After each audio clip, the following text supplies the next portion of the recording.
Has anybody in here ever felt despair? Despair, when the darkness around you seemed so thick and so strong, the top of the hole was so far that you couldn't get out, and you felt like you were just gonna die right there in that moment. Has anybody ever felt that way in here? Have you ever felt like you were winning everybody else's battles, but you were losing yours? Have you ever felt like you were helping everybody else, but there was no help for you?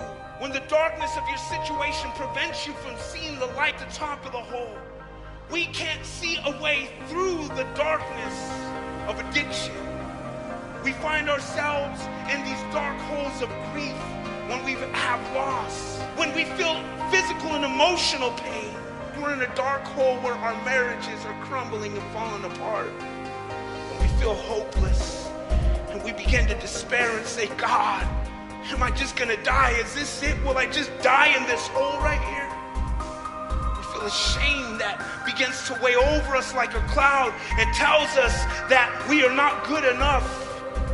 And some of us, we seem like we have it all together, but we are quietly battling a nagging doubt inside of our hearts. So if you think that you're in a situation that nobody has ever been in, I want to tell you that there are other people who have been there. And there are other people who have been brought through.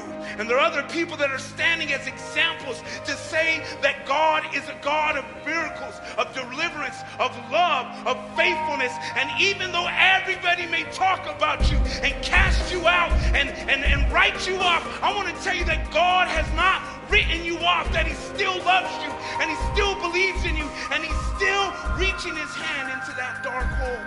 I just want you to know that God understands what it is to feel that pain.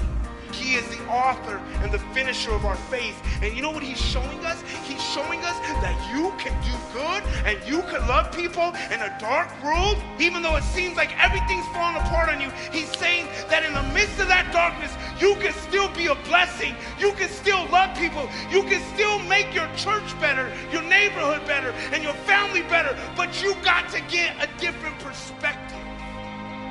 See, Joseph was in the hole. He had to get out of that hole and see something different in order for him to move forward. And it's the same with you, that we got to learn to not just look at ourselves and look at the darkness around us, but we got to be a people that learns how to look out of the darkness and look up and see the light of God and the purpose of God. And when we do that, I'm going to tell you that nothing and nobody will be able to break the vision and the dream inside of you. Because it's from God.